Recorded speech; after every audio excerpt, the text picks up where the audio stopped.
bem forte o Senhor Jesus nessa noite. Amém. Glória a Deus, exaltamos o nosso Deus, o nosso Senhor. Ainda de pé, querido, queria te desafiar aí a sair do seu lugar e dar um abraço em 5 pessoas que são pessoas que não são aí da sua célula, que não veio com você, não é marido, não é esposa. Dá uma movimentada aí. Amém.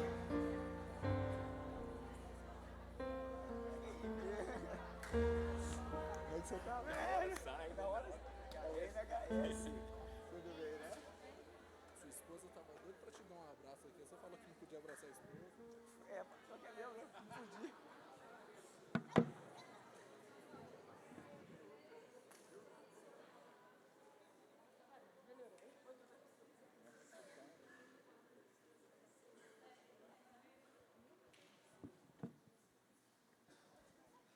Maravilha, glória a Deus. Deixa eu ajeitar aqui.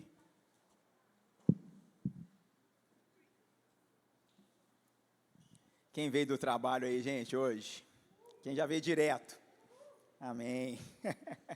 Só tem guerreiro aqui, né, gente? Glória a Deus. Olha o Bires aí, ó. Só raiz, né? Amém, queridos.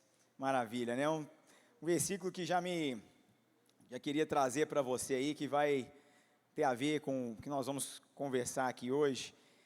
Ele está em Colossenses 3, versículo 23, ele fala assim: tudo o que fizerem, façam de todo o coração, como para o Senhor, e não para os homens. Amém? Então, acredito que hoje o Senhor tem uma palavra para cada um de nós aqui, né? O Espírito Santo tocou no coração de cada um para te trazer aqui para esse lugar. Muitos foram os desafios e os percalços até chegar aqui, né? Mas louvado seja o Senhor por esse tempo, né, onde estamos aqui separando para o Senhor esse momento para buscarmos a presença dEle, para meditarmos na palavra do Senhor. O Terça Raízes é isso, né? A gente dá uma aprofundada, uma mergulhada na palavra de Deus. E eu espero, nessa noite, né, ser um instrumento de Deus aqui para poder transmitir essa palavra para a sua vida, né, assim como para a minha vida também. Queria te pedir para você fechar os seus olhos, que a gente pudesse estar orando nesse momento, né, colocando nosso coração diante do Senhor. Pai, nós te agradecemos, ó Deus, por esse dia maravilhoso que o Senhor nos dá, por essa oportunidade, Senhor, que temos aqui, Pai. Ó Deus, de buscar a Tua face, eis aqui a Tua palavra, Senhor. Leva-nos, ó Deus, a esse ambiente, a esse lugar, a essa mentalidade de entregarmos todo o nosso coração ao Senhor, ó Pai.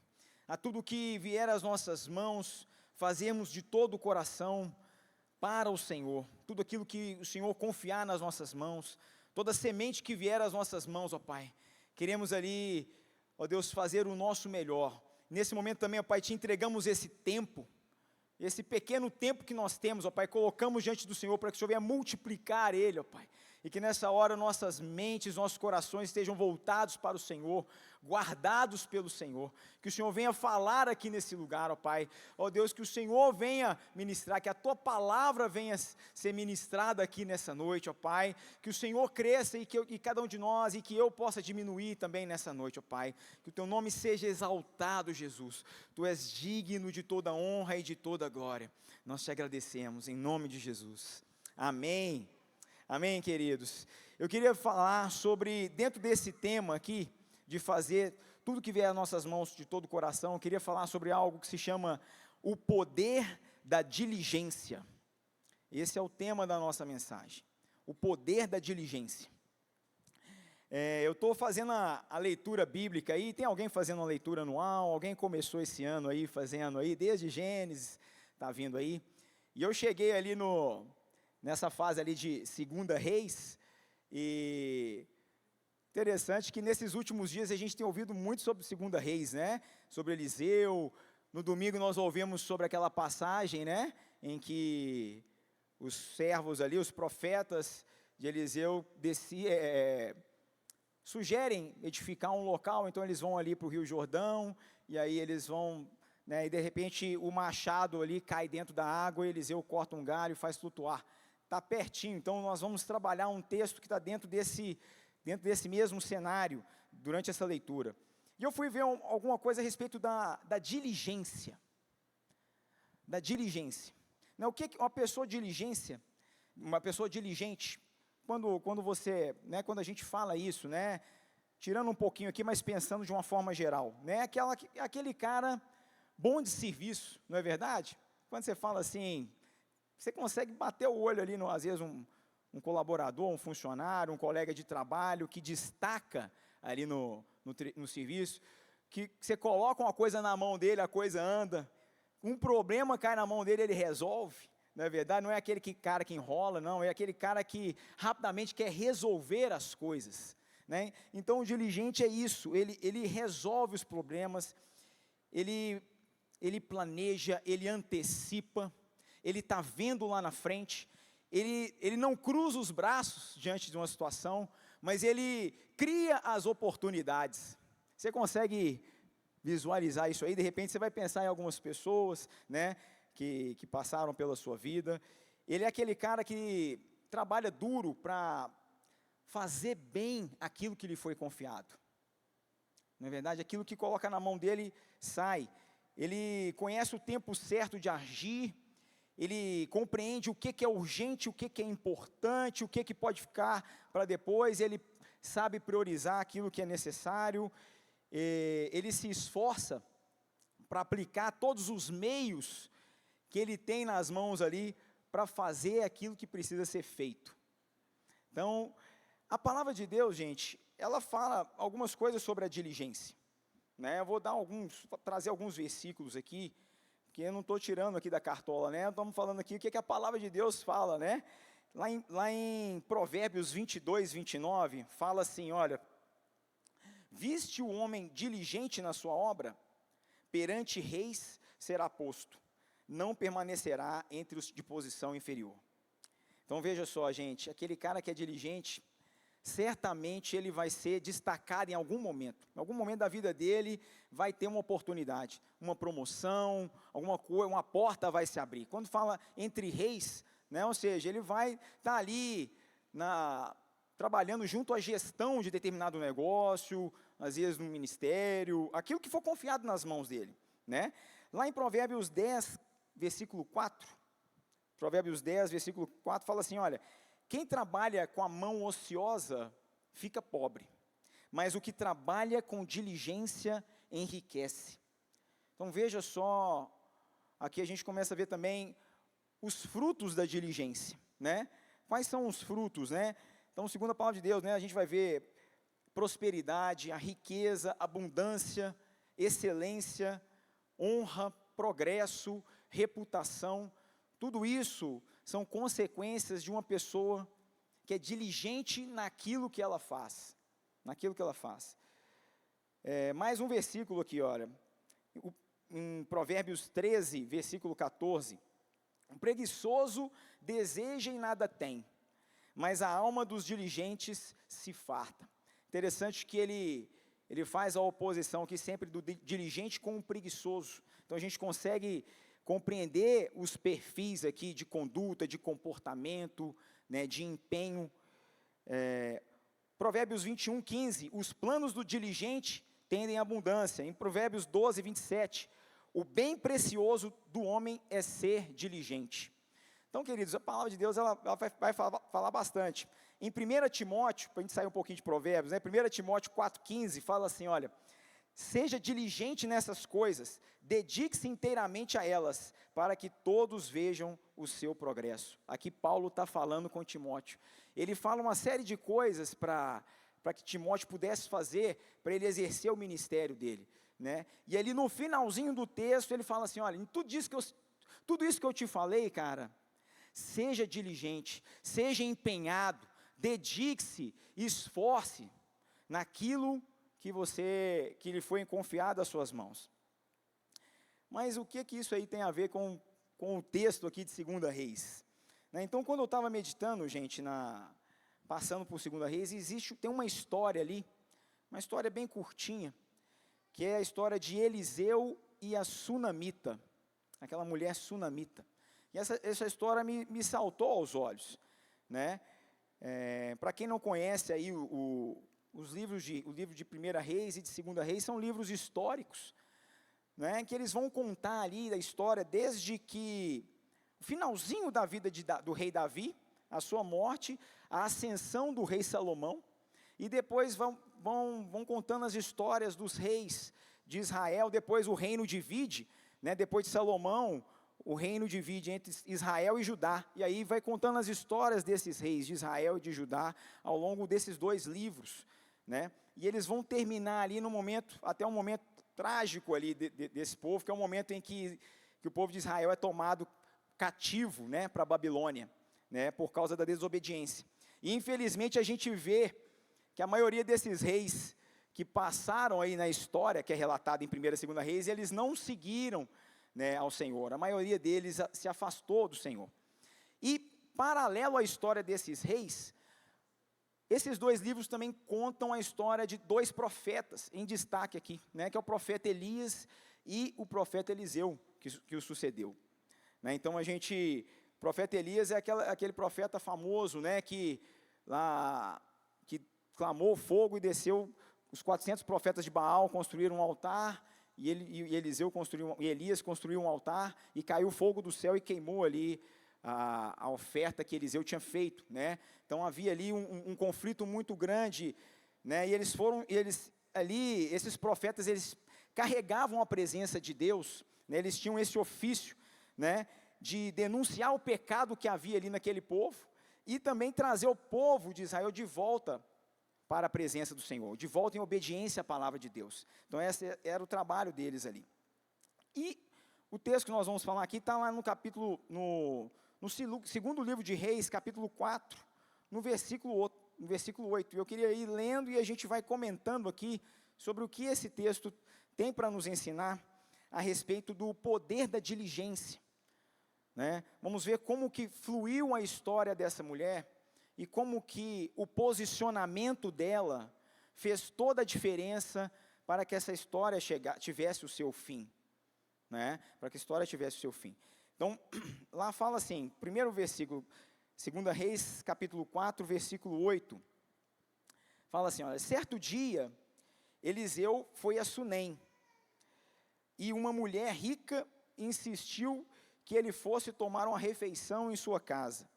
Depois disso, sempre que passava por ali, ele parava para comer. Aqui, algo já me chama a atenção, né? Porque a Bíblia fala muito dos homens, né? Que eram os patriarcas, mas aqui há um destaque para essa mulher.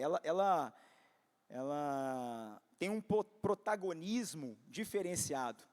E aí eu não sei se foi ela que deu o golpe do baú no marido dela, ou o marido deu o golpe no baú nela, né? Eu não sei quem que era o rico antes de casar nessa história, mas fato é que o caráter dessa mulher, o caráter dela, nos mostra muito do porquê que essa mulher era uma mulher rica.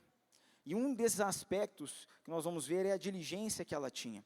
Primeira coisa, gente, a gente vê isso, olha, é a insistência. Então, quando a gente vê, até o pastor Mateus trouxe aqui nesses dias, né, nessa última pregação, quando a gente vê a figura do profeta aqui no Antigo Testamento, é uma figura que ela, assim, em muitos momentos a gente pode simbolizar como se fosse a figura do próprio Deus, a presença de Deus, porque ele é aquele homem que trazia a revelação de Deus, né? Naquela época, as pessoas buscavam a Deus ali através dos sacrifícios ali junto ao sacerdote, nos templos, ou então profetas eram levantados com a revelação de Deus, uma palavra de Deus para trazer para aquele povo em determinada situação, né?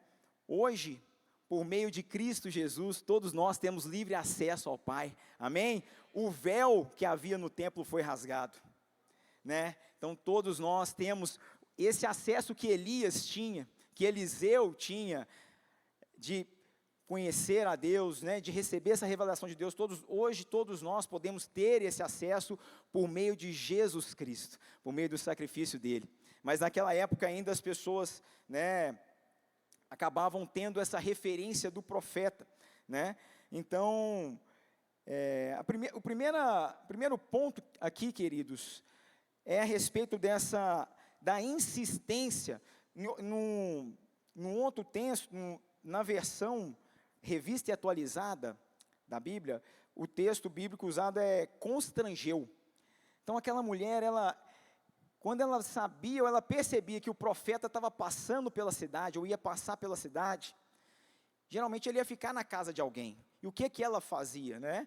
Ela dava os pulos dela para poder trazer o profeta para tomar um café na casa dela, gente. Então ela já preparava um pão de queijo, tinha um cafezinho com notas de chocolate ali já preparado, tinha um bolo de fubá assando ali, né? Quando o profeta chegasse já estava aquele cheirinho ali na casa, havia toda aquela preparação, né? Para receber o profeta. Imagina, gente, quantas pessoas gostariam de receber aquele profeta em sua casa? Porque na verdade o profeta Eliseu, ele recebeu porção dobrada do espírito de Elias.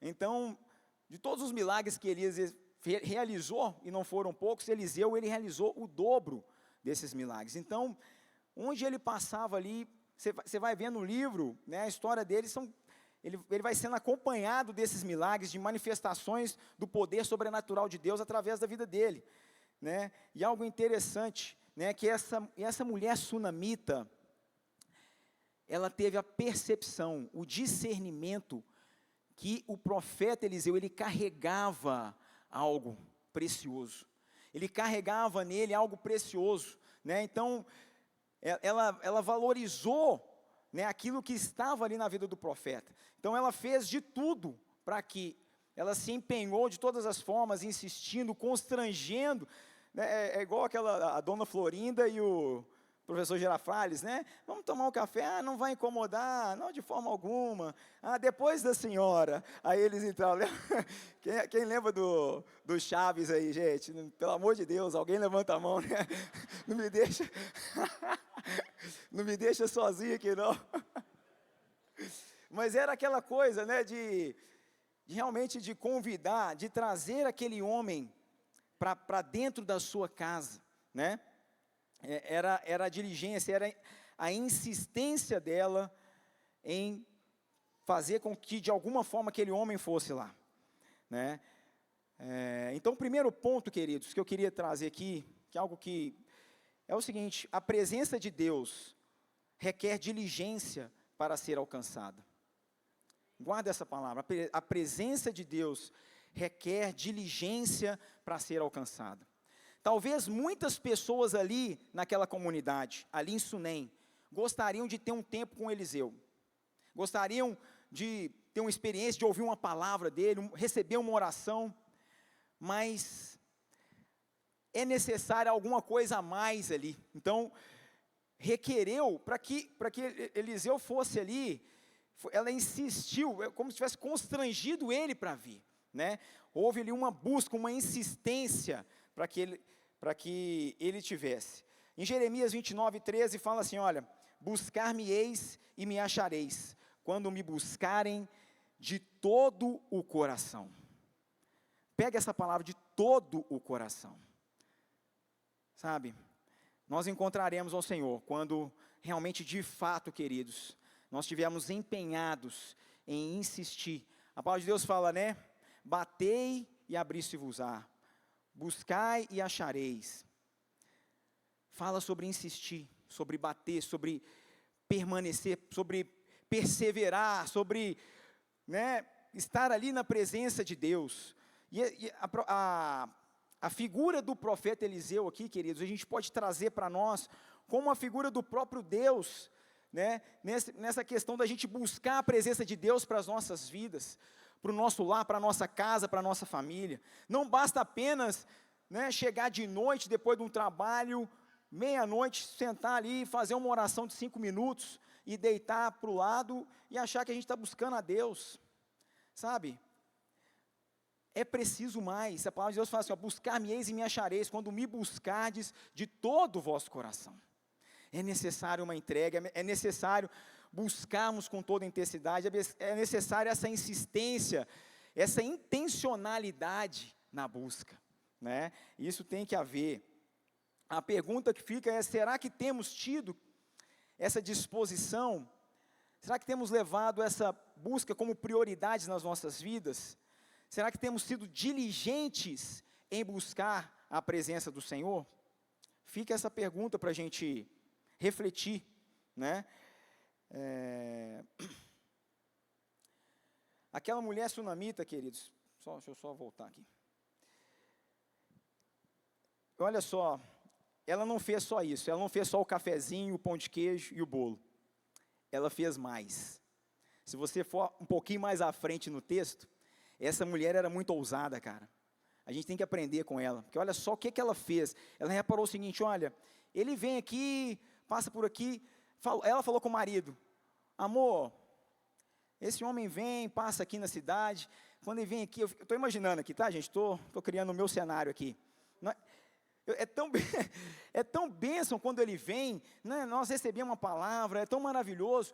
Vamos fazer o seguinte, a gente tem condições, né? Vamos fazer aqui no terraço, que vamos fazer um quarto para ele, né? De tijolos, faz uma cobertura, etc. Põe ali uma suíte, uma cama, uma mesa, uma luminária, uma cadeira, e aí toda vez que ele vier aqui, ele vai ficar aqui em casa. Ele vai hospedar aqui na nossa casa. Cara, olha só a diligência dessa mulher. Não foi o cara que fez, que deu ideia. É aquela mulher que percebeu, queridos, a presença de Deus na vida daquele homem. E ela falou assim, ela não mediu esforço. Falou assim, cara, eu vou fazer, o que mais que eu posso fazer para buscar? O que mais que eu posso fazer para atrair a presença dele aqui?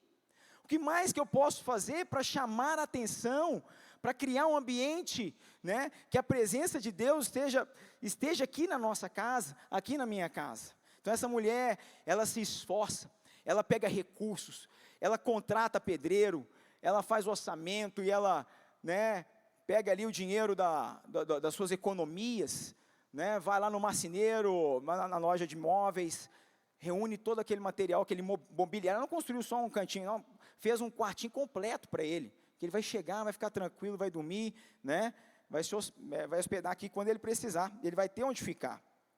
Olha o que ela fala aqui, gente, no versículo 9, do capítulo 4. Sei que esse homem que sempre vem aqui é um santo homem de Deus. Vamos construir um pequeno quarto com paredes, tal, exatamente aquilo que eu falei. Então, queridos, é a percepção, né? Essa mulher teve a percepção da importância da presença de Deus na sua casa, de construir um ambiente propício para a presença de Deus na sua casa. E isso demandou dela diligência. Então, ela teve iniciativa. Uma mulher para frente, ela não esperou alguém dar uma ideia, não, ela mesma, né, pensou, olha, o que eu tenho nas minhas mãos? Ela não inventou nada não, gente, ela usou o que ela tinha. Olha, a minha casa, vamos ali no terraço, vamos construir mais alguma coisa aqui, ó, faz um puxadinho aqui, mas é um lugar, vai ser com carinho, né, vamos fazer o nosso melhor. É aquilo que está nas nossas mãos, é aquilo que está no nosso alcance. O Senhor não vai requerer de nós aquilo que nós não temos, mas aquilo que está nas nossas mãos, queridos, certamente a gente pode entregar de todo o coração. Nós podemos oferecer ao Senhor de todo o coração, né? Porque a presença dEle é maravilhosa, porque a presença dEle muda tudo na nossa vida. A presença de Deus, querido, muda toda a nossa história. É a presença de Deus que dá sentido na nossa vida. É a presença de Deus ali, que nos momentos de dúvida e de angústia, que nos revigora. Quem que já chegou um dia para um TSD, para um tempo a sós com Deus, né, acabado, né, e ali, de joelhos, buscando a presença do Senhor, cara, aquela presença vem e te envolve, né, aí você pega um texto, medita, e aquela palavra vai te dar uma direção, um conforto, você sai dali diferente do que entrou. Quem já experimentou isso, queridos? Amém? Se não, e que seja todos os dias da nossa vida, né? Esse tempo na presença de Deus. Então essa mulher, ela viu isso, porque imagina, cara, ela recebendo ali, né? Então o profeta chegou de tarde, vai tomar um café, dorme, no dia seguinte ela preparava um café da manhã para ele, e eles conversavam, ele contava as histórias dos milagres, e aquelas histórias, geralmente, poderiam estar gerando fé no coração dela, né? Então, aquilo ali, cara, a presença de Deus que foi movendo ela nessa intenção de criar esse ambiente, né? Esse ambiente da presença de Deus. Ou seja, A diligência, o que eu concluí? Que a diligência, ela atrai a presença de Deus, sabe? A intencionalidade, a busca de todo o coração, ela atrai ali a presença de Deus. Algo interessante que a gente vê, queridos, quando você pega ali Atos, o livro, quando vai relatar sobre o Pentecostes, né? Jesus andou com muitos discípulos, não é verdade? Na vida dele, né? Ao longo da jornada deles, vários discípulos acompanharam. Mas somente 120 homens estavam reunidos ali no cenáculo quando o Espírito Santo desceu como línguas de fogo e alcançou aquelas pessoas. Algumas pessoas escolheram estar ali, escolheram a presença de Deus.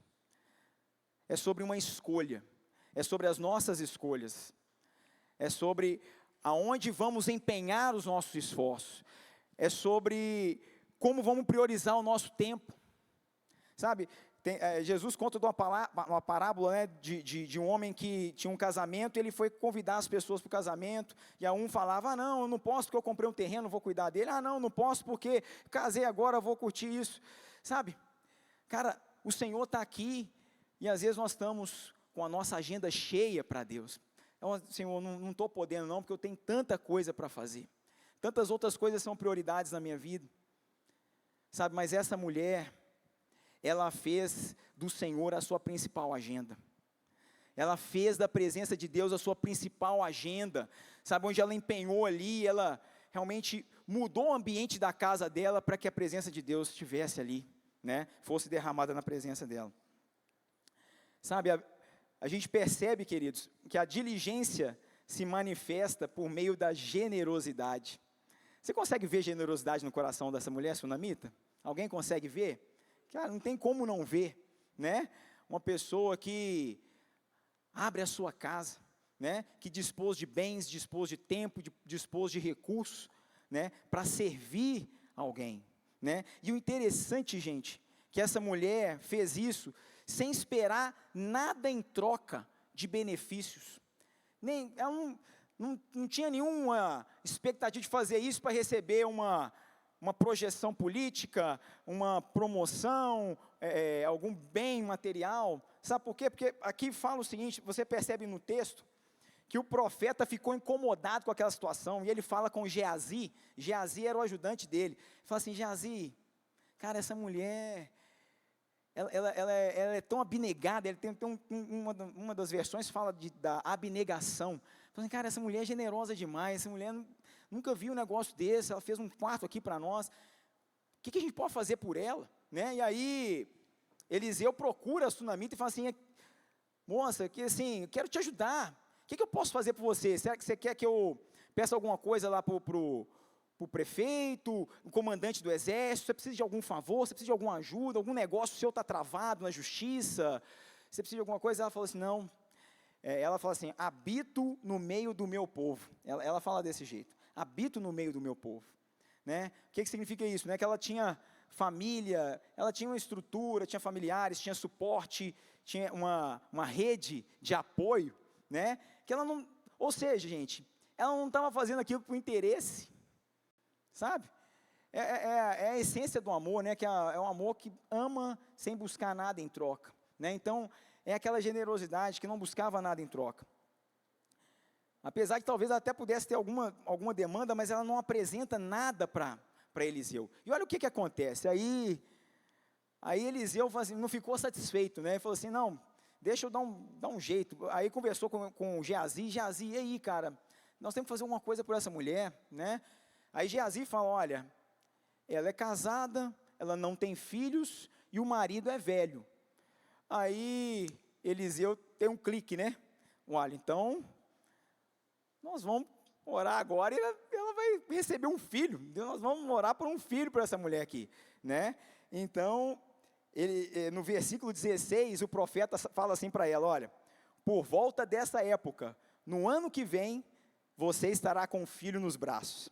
Olha o que a mulher fala. Não, meu Senhor, homem de Deus, não mintas a tua serva. Né? Então, não foi nem ela que pediu, né? E na verdade, quando eu vejo esse texto, eu imagino, né, que talvez muito provavelmente era uma mulher estéril, né? Ou seja, um filho para ela era uma condição impossível, né? Porque assim, aqui, não mente para mim não me deixa enganada não, né? Ou seja, talvez ela não tivesse mais esperanças de que ela pudesse ter um filho. Mas, queridos, o impossível acontece na vida do diligente. Amém? O impossível acontece na vida do diligente. O sobrenatural acontece. Aleluia. Aleluia, maravilhoso, queridos, é maravilhoso, porque olha só, né? Passado o tempo, aquela mulher recebeu, ela foi abençoada, ela teve um filho, eles tiveram um filho. Queridos, aquilo que era impossível aos olhos humanos, aquilo que ela nem imaginava, aconteceu na vida dela, fruto de um coração generoso, fruto de uma vida diligente, fruto de alguém que realmente amava a presença de Deus, desejava a presença de Deus. Olha que história maravilhosa, né? 1 Coríntios fala assim, gente, capítulo 2, verso 9, nenhum olho viu, nenhum ouvido ouviu, e coração nenhum concebeu o que Deus preparou para aqueles que o amam. Amém? Cara, nem olhos viram, nem ouvidos ouviram. Você pode ter milhares de sonhos, queridos, mas aquilo que Deus tem para você é muito maior. Os planos de Deus são muito maiores do que os nossos. São muito maiores. Sabe? Essa mulher estava focada na presença de Deus. E o Senhor vem, através da vida do profeta, e dá um presente para ela. Um presente, aquilo que era impossível de acontecer, ela recebe ali na vida dela, que era aquele filho. Olha o que fala em Efésios 3, verso 20, fala assim, olha, aquele que é poderoso para fazer infinitamente mais que tudo o que pedimos ou pensamos, conforme o seu poder que opera em nós. A Ele seja a glória na igreja em Cristo Jesus, por todas as gerações, pelos séculos dos séculos. Amém. Ou seja, Ele é poderoso para fazer infinitamente mais do que tudo o que pedimos ou pensamos, conforme o seu poder que opera em nós. Esse é o nosso Deus, queridos. Esse é o Deus que nós servimos, amém? Isso tem que gerar em nós, né, uma alegria, né, um desejo de buscar a presença dEle, de nos rendermos ao Senhor, né, de aprendermos com essas pessoas aqui, que viveram o sobrenatural. Olha o que o salmista fala, no Salmo 23, verso 6, é o final ali do Salmo 23, ele fala assim, que a bondade e a misericórdia certamente me seguirão todos os dias da minha vida, e habitarei na casa do Senhor para todos sempre. Não é eu correndo atrás da bondade e misericórdia, mas é a bondade e a misericórdia me seguindo, nos seguindo. Porque aqui o salmista, ele amava a presença de Deus. Quando você pega os textos de Davi, né, o Senhor é o meu pastor e nada me faltará. Ele me faz deitar em verdes pastos, guia-me pelas veredas da justiça, né, pelas águas de descanso. Querido, Davi desfrutava da presença de Deus, ele encarava a presença de Deus com deleite, com alegria, ele amava a presença do Senhor, os átrios do Senhor, né? Quando ele dedilhava a sua harpa, a presença de Deus vinha, né? E o rei Saul, quando ele era acometido de um espírito maligno, ele chamava Davi para dedilhar a sua harpa, né? E Deus usava ali através de Davi, né? Ele acalmava ali o coração de Saul. Davi tinha esse coração também. Não faltará, queridos, testemunhos e milagres na vida daqueles que são diligentes diante do Senhor. Amém? A Light é prova disso.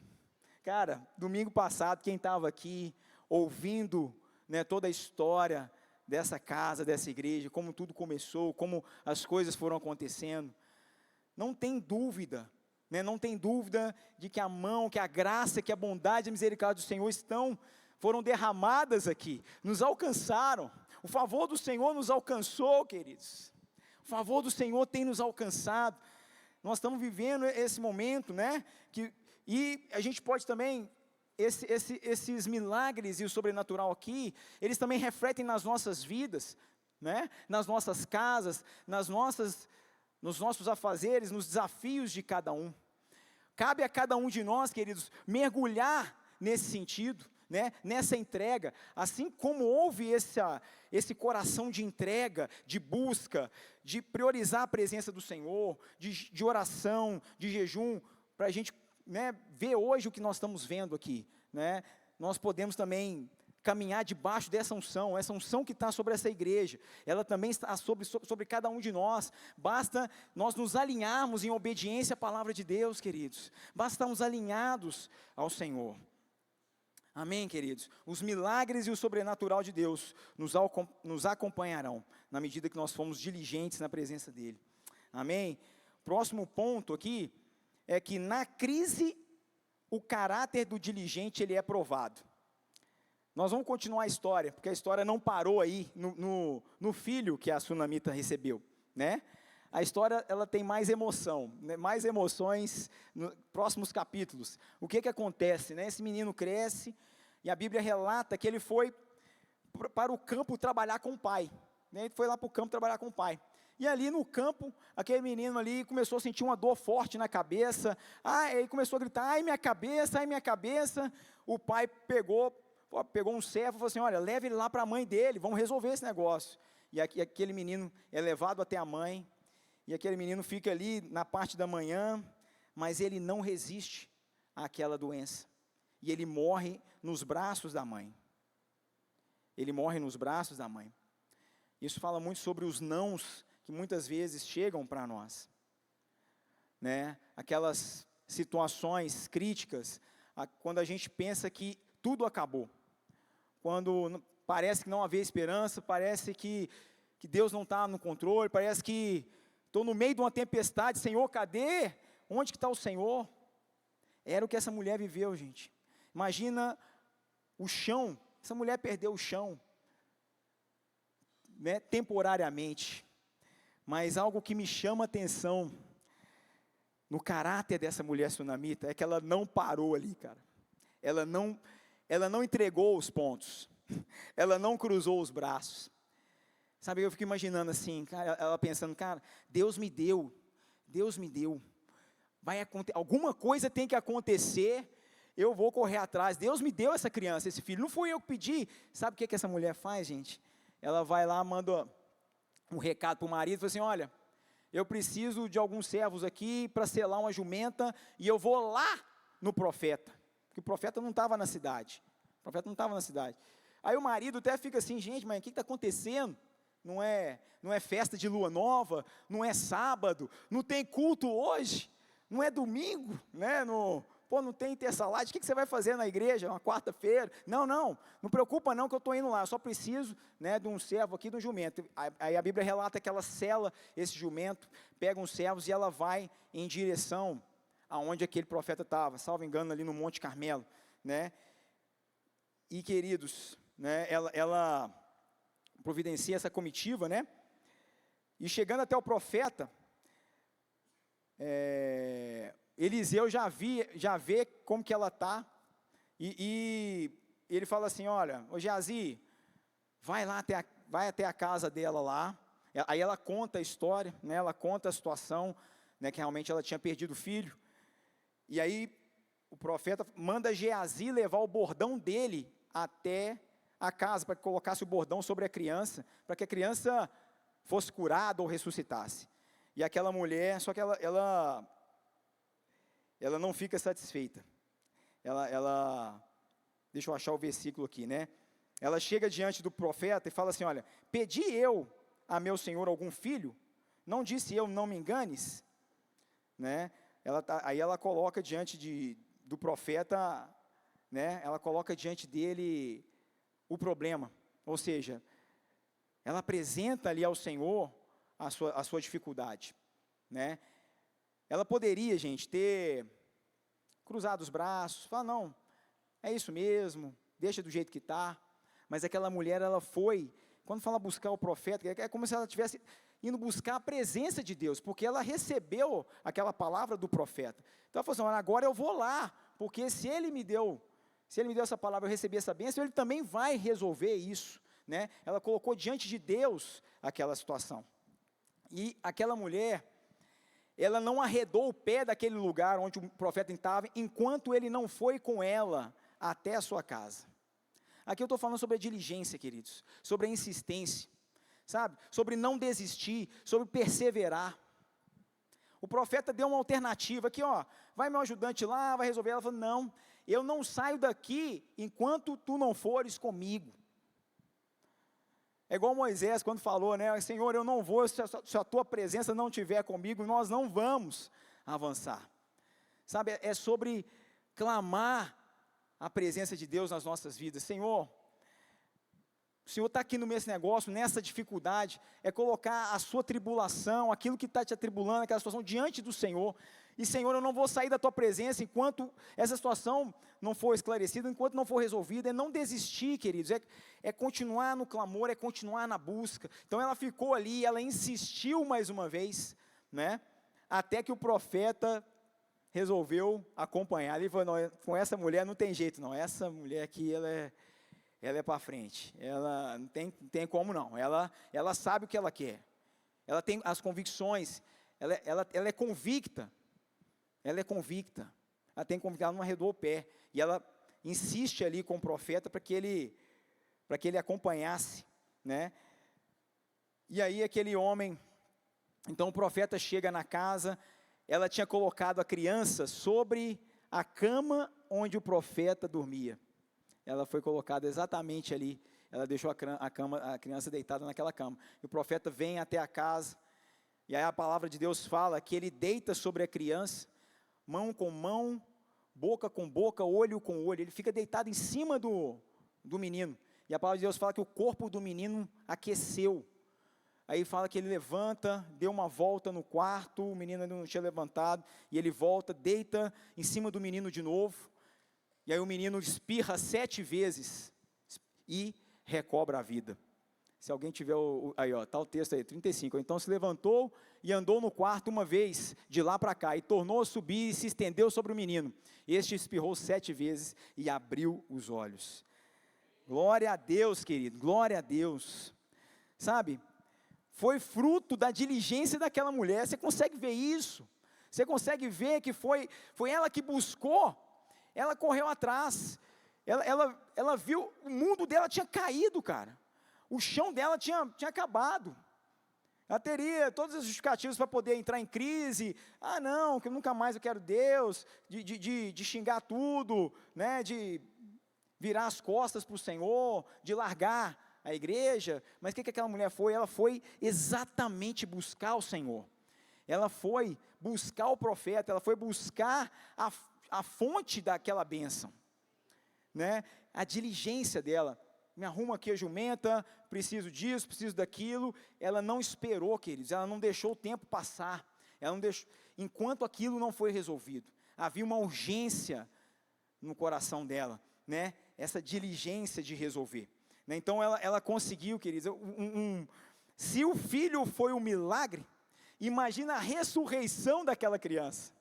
um milagre ainda maior, você concorda? É um milagre ainda maior, é todo dia que a gente vê alguém ressuscitando por aí, eu não estou acostumado a ver não, né? Não estou acostumado a ver assim não, mas cara, aquela mulher experimentou, né, 2 milagres assim na vida dela, fruto de buscar a presença do Senhor, fruto de uma diligência, de insistir, realmente de priorizar ao Senhor. Amém, queridos? Glória a Deus. Mas a história não acaba por aí, tem mais. A história ainda vai fechar, e isso que é fantástico nessa história, porque o sobrenatural de Deus, ele ocorre, gente, num ambiente de obediência à palavra de Deus. Se você quer desfrutar do sobrenatural de Deus, você precisa estar em obediência à sua palavra, em obediência à palavra. Olha o que acontece, gente, com essa mulher. Aí, antes de eu voltar no texto, Deuteronômio 28, 1 e 2, fala assim, olha, se vocês obedecerem fielmente ao Senhor, o seu Deus, e seguirem cuidadosamente todos os seus mandamentos, que hoje dou a vocês, o Senhor, o seu Deus, os porá acima de todas as nações da terra. Todas estas bênçãos virão sobre vocês e os acompanharão, se obedecerem ao Senhor, o seu Deus.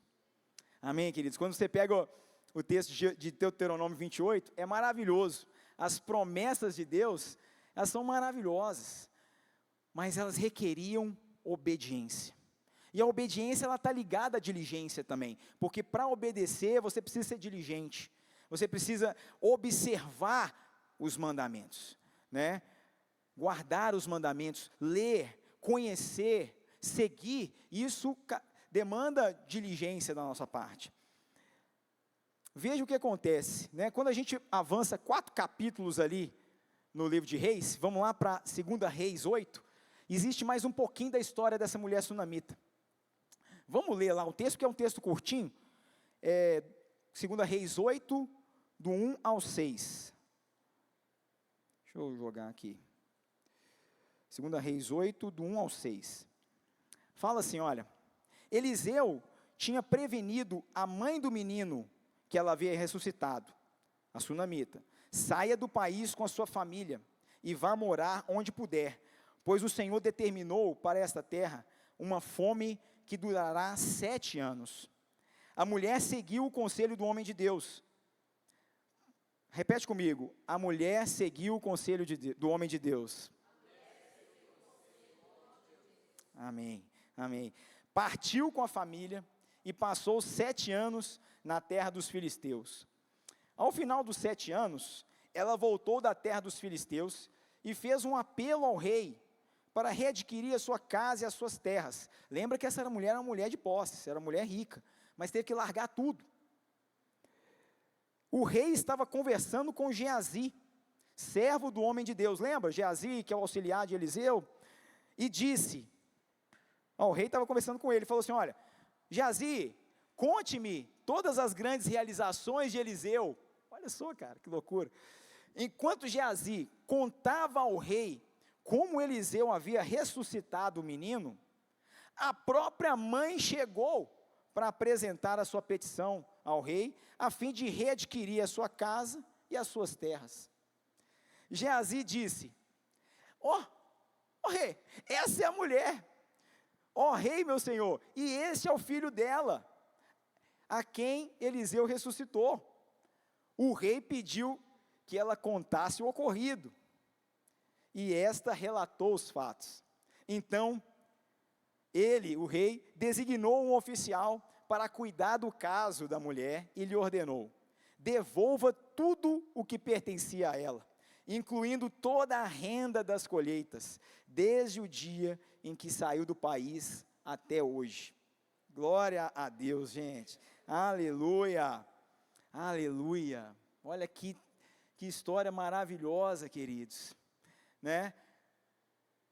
Ela recebe uma bênção, perdeu, depois o menino ressuscitou, agora vem uma fome, ela tem que deixar tudo de novo, mas algo interessante é sobre a obediência, né? O profeta falou para ela, que olha, procura um outro lugar, porque vai vir uma fome aqui. Aquela mulher confiou no Senhor, mesmo numa condição desfavorável. Vocês concordam? Você acha que é fácil, né? Largar tudo, né? Toda a sua estrutura, seu ambiente ali, né, para ir para a terra dos filisteus. O povo filisteu era um povo inimigo do povo de Israel, mas foi o lugar que ela conseguiu encontrar. A gente não sabe, né, por que ela escolheu esse local, mas fato é que essa mulher ouviu uma direção de Deus, através da vida do profeta, e ela obedeceu, ela seguiu aquela direção, né, e a palavra de Deus fala, né, que ela volta. E olha como que as coisas se encaixam, querido. Aquilo que a gente aparentemente entende que é uma perda, aquilo que momentaneamente é algo ruim para as nossas vidas, Deus transformou aquilo ali em bênção, transformou em provisão, transformou em abundância, transformou em milagre, transformou em vida para aquela família.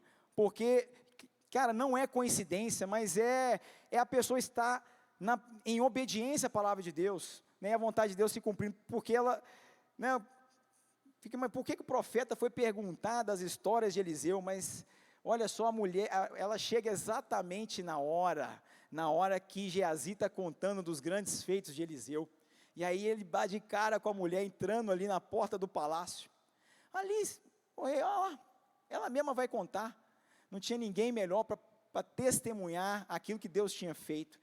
e olha, a situação, ela foi restituída, gente, de todas a renda que era devido a ela, desde os 7 anos que ela ficou fora. Olha o milagre que aconteceu na vida dela, através do posicionamento.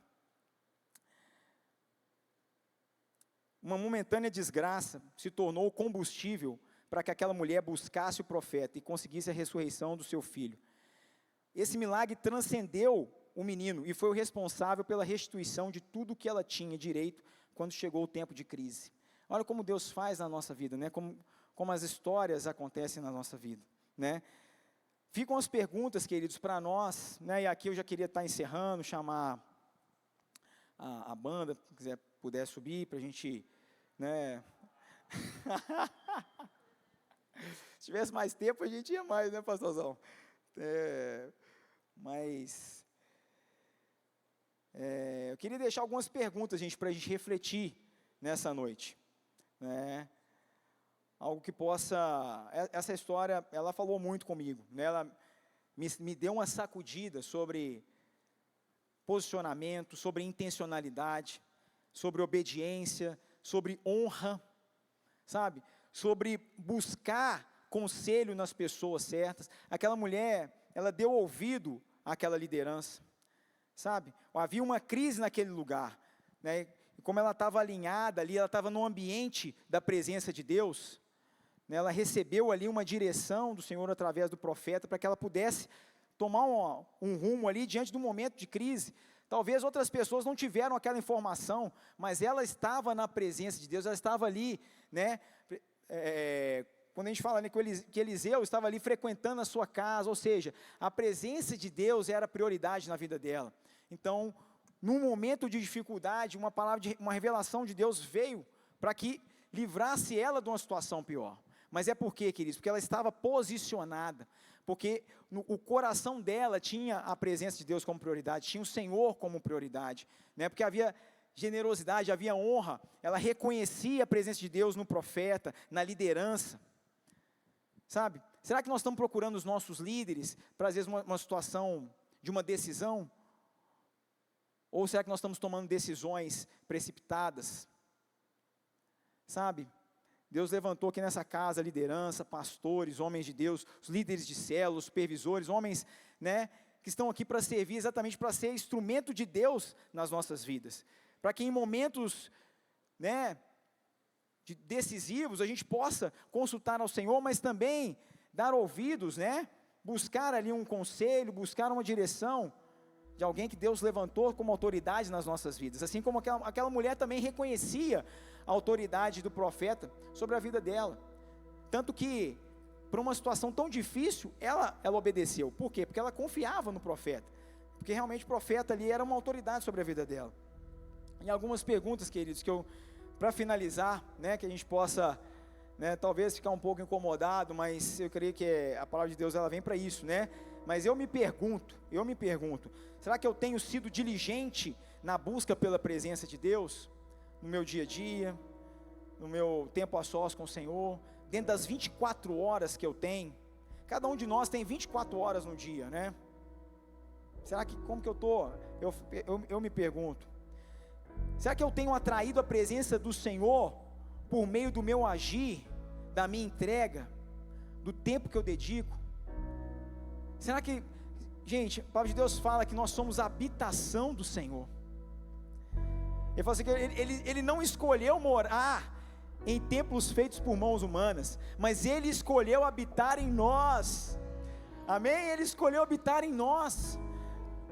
Mas, querido, tem que tirar tudo para que Ele possa reinar.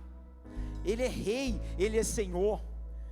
E a palavra de Deus fala que não tem como servir a 2 senhores, só há espaço para um.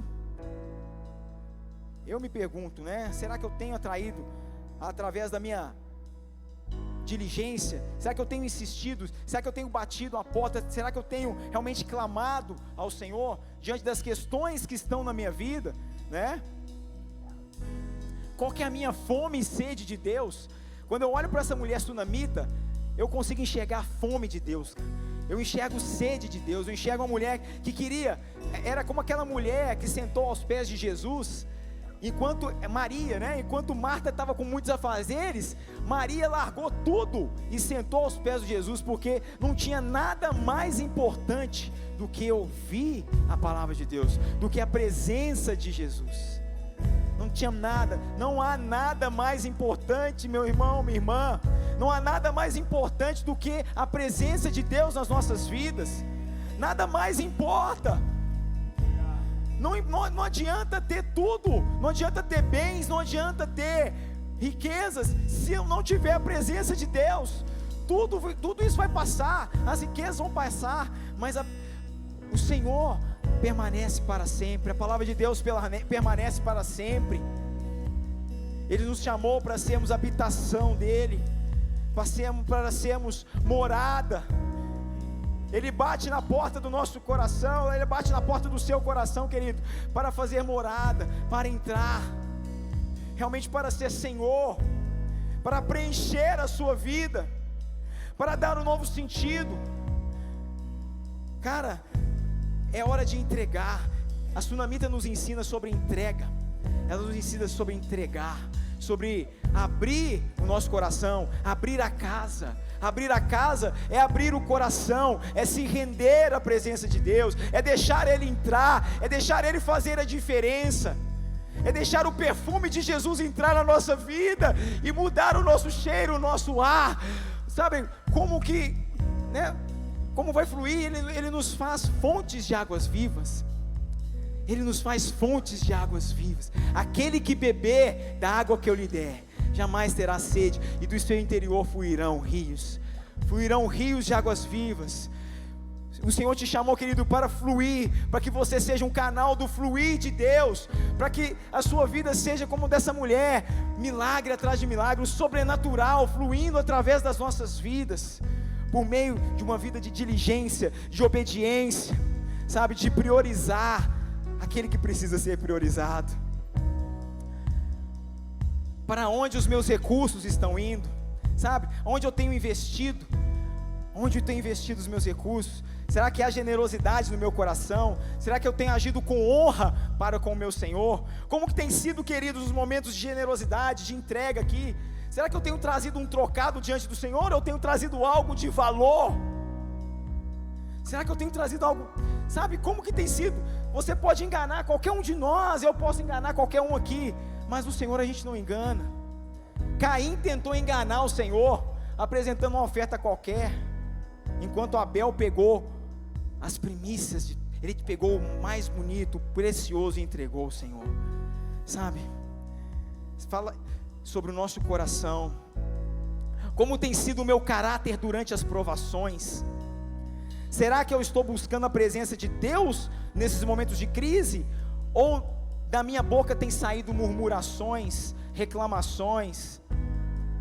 Para onde eu tenho ido quando o céu se fecha, quando o chão sai debaixo dos meus pés? Será que eu tenho ido para a presença de Deus? Será que a presença de Deus tem sido o meu lugar de refúgio? Quantas vezes a gente vê na palavra de Deus falando sobre: tu és o meu refúgio, o meu esconderijo? Porque era isso que Davi, quando ele escreveu isso, ele estava numa vida, ele estava fugindo de Saul, havia perseguidores, havia perseguições, havia tensão, ele não sabia se ia viver no dia de amanhã, mas ele encontrava no Senhor o seu refúgio, a sua esperança, a sua força, e ali ele se renovava. Ali ele renovava o seu interior, a sua fé era renovada na presença de Deus. Nos momentos de crise, nos momentos em que um exército estava contra ele, em momentos em que emboscadas estavam sendo colocadas contra ele, ele estava buscando ali, na caverna de Adulão, ele estava buscando ali a presença de Deus, o seu refúgio. Aleluia, aleluia. Eu queria te convidar para ficar em pé nesse momento, querido. Se você puder fechar os seus olhos também, ficarmos em pé nessa hora. Uma hora de sermos, sabe, que essa palavra possa penetrar nos nossos corações. Eu pergunto a você, e eu me pergunto também: será que eu tenho experimentado o sobrenatural de Deus? Ou será que eu estou só contando as histórias dos outros? Qual que é a minha história com o Senhor? Querido, eu quero te dizer que o Senhor tem uma história para fazer na sua vida. Ele tem uma história de sobrenatural para fazer em você, em cada um de nós. Aqui não tem ninguém melhor do que ninguém. Todos nós somos pecadores e carecemos da graça e da misericórdia de Deus, mas Ele quer agir exatamente aqui por nós, né? A minha graça te basta, porque o meu poder se aperfeiçoa na fraqueza. Ele se aperfeiçoa nos momentos que nós nos rendemos, que nós nos entregamos, nos momentos de dor. O poder de Deus se aperfeiçoa em nós. Quando na crise nós nos derramamos diante dEle, nós nos prostramos diante dEle, nós entregamos a Ele tudo que temos, tudo que somos. A nossa esperança está nele, está firmada nele. Ora, baracheira,